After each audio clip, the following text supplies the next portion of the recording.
कार्य की सिद्धि के लिए सूर्य नारायण को दिया जाए। एक काली मिर्ची के पानी का जब रविवार को अगर लोटा भरकर शिव को समर्पित करा जाता है तो घर में तेज लक्ष्मी प्राप्त होती है।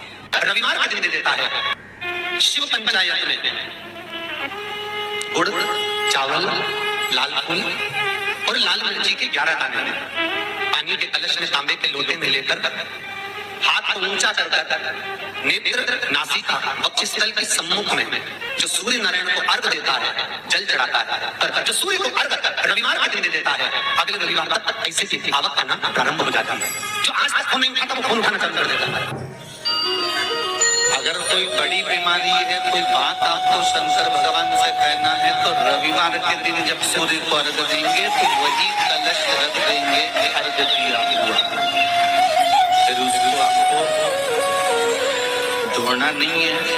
दूसरे दिन सोमवार का दिन पड़ेगा, फिर जल भर लो उसी कलश में, सूर्य नारायण को अर्घ देकर वही कलश से वापिस जल भरकर शंकर जी के मंदिर में ले जाकर जल को चढ़ाना प्रारंभ कर दीजिए। आपको स्वयं बड़ी रोग, बड़ी बीमारी में भी आराम लगना प्रारंभ हो जाएगा। अब कहो रविवार को अगर लोटा भरकर शिव को समर्पित करा जाता है तो घर में तेज लक्ष्मी प्राप्त होती है। सोमवार के दिन भगवान शंकर को अगर जल चढ़ाया जाता है तो हमारे घर में शीतलता का अनुभव होता है। मंगलवार को अगर शिव जी के मंदिर में, शंकर के मंदिर में जाकर 1 लोटा पानी चढ़ाया जाता है तो हमारे कार्य में उन्नति होती है। बुधवार के दिन अगर शंकर पर 1 लोटा पानी चढ़ाया जाता है तो जिन लड़कियों का विवाह नहीं हो रहा, जिन बच्चों का विवाह नहीं हो रहा, उन बच्चों के भी विवाह हो जाते हैं हमारा। गुरुवार के दिन अगर शिव जी के मंदिर में पानी चढ़ाया जाए, जल चढ़ाया जाए तो घर में विद्वत्ता का अनुभव होता है महाराज, बच्चे पढ़ने में प्रखर होते हैं महाराज। शुक्रवार के दिन अगर शंकर के मंदिर में जल चढ़ाया जाए तो नारी का अखंड सौभाग्य होता है महाराज। शनिवार के दिन अगर शिव की आराधना करी जाए, शनिवार के दिन अगर शंकर को जल चढ़ाया जाए तो जिंदगी में व्यक्ति की सूर्य को 3 अर्घ होते हैं। एक लाल चंदन का कार्य की सिद्धि के लिए सूर्य नारायण को दिया जाए। एक काली मिर्ची के पानी का, जब आप कोई एग्जाम में बैठ रहे हैं, कोई परीक्षा में बैठ रहे हैं और आपको उसमें उत्तीर्ण का चाहिए या मेरा ये काम सफल चाहिए या अदालत में केस चल रहा है उसको निपटाना है, तो काली मिर्ची के जल से सूर्य को अर्घ दी जाती है। तो उस जल के अर्घ से व्यक्ति का काम तुरंत 1.5 महीने के अंदर सफल हो जाता है। काली मिर्ची के अर्घ का इतना प्रमाण। तीसरे नंबर पर है बेलपत्री के जल का सूर्य को दिया जाए।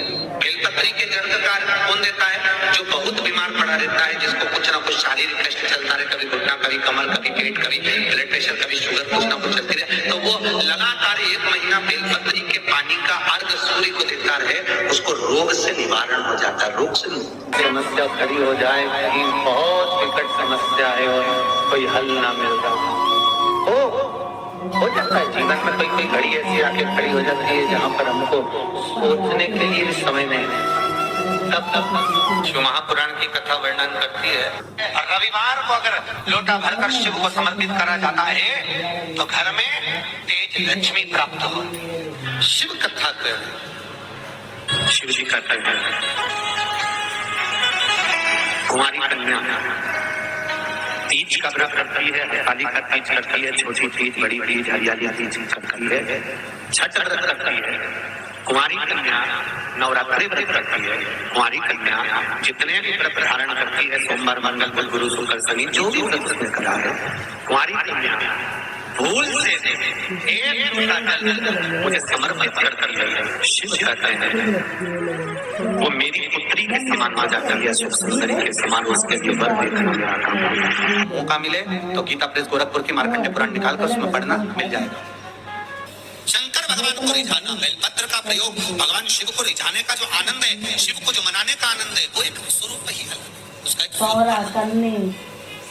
जब विषम परिस्थिति आ जाए, ऐसा लग रहा है कि आपने पशुपति व्रत कर लिया, सोमवार की अष्टमी का प्रयोग कर लिया, मैंने शंकर जी की आराधना कर ली, तो भी विषम परिस्थिति चल रही है, अभी तक कोई सुधार आने को तैयार नहीं, तब शंकर जी के मंदिर में जब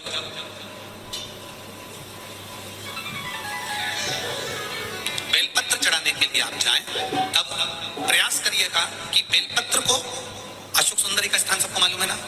बोलो, जम के बोलो जरा, मालूम है सबको? अशोक सुंदरी वाली जगह पर बेलपत्री को, डंडी वाली जो जगह है जहां से पानी बहकर जाता है, उधर रखना। शिवलिंग पर जब बेलपत्र रखो तो डंडी का भाग, आप यहाँ बैठे हो तो डंडी का भाग पीछे की ओर होना चाहिए।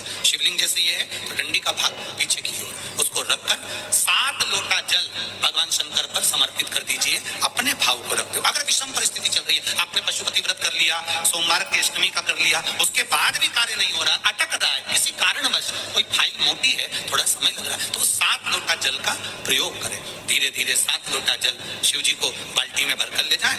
अपने घर से 7 कलश जल शिव जी को समर्पित करना है और समर्पित करने के बाद उस बेलपत्री को वापस अपने ही घर पर लेकर आ जाना। 11 दिन 21 दिन उसको रखो, फिर उसका विसर्जन वापस किसी नदी, सरोवर, तालाब या वृक्ष के नीचे कर दीजिए।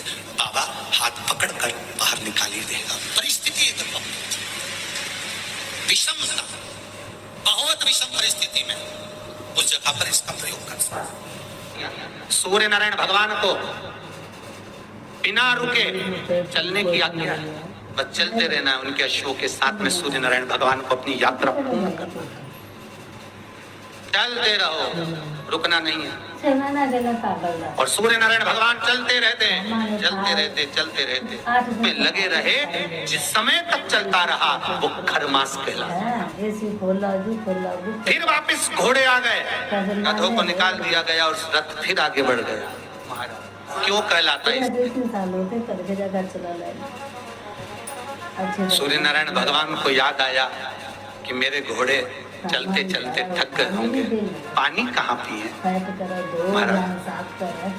मार्कंडे पुराण का चरित्र बहुत ध्यान से, मौका मिले तो गीता प्रेस गोरखपुर की मार्कंडे पुराण निकालकर उसमें पढ़ना मिल जाएगा। सूर्य नारायण भगवान चलते चलते विचार करने लगे कि मेरे घोड़े प्यासे हैं, इनको क्या पिलाऊं।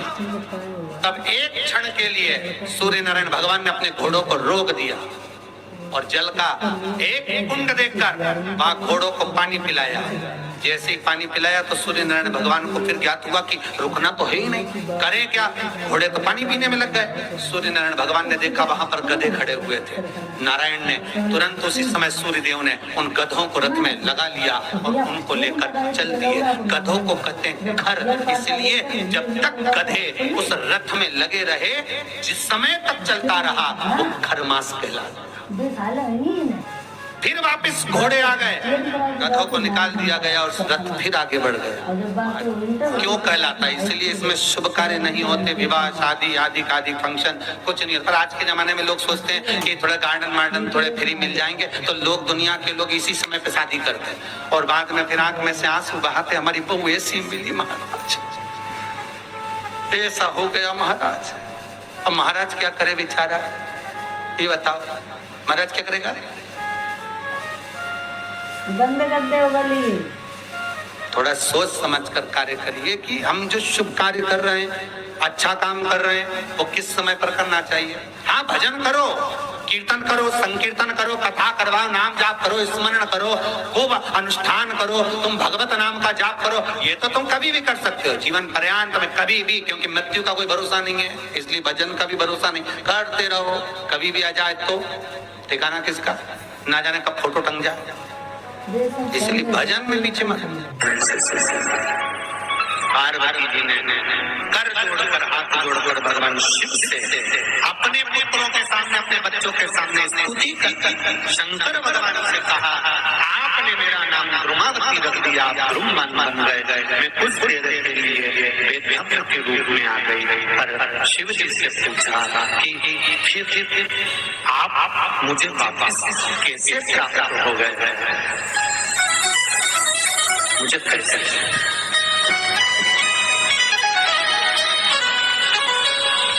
शिव जी कहते हैं, कुमारी कन्या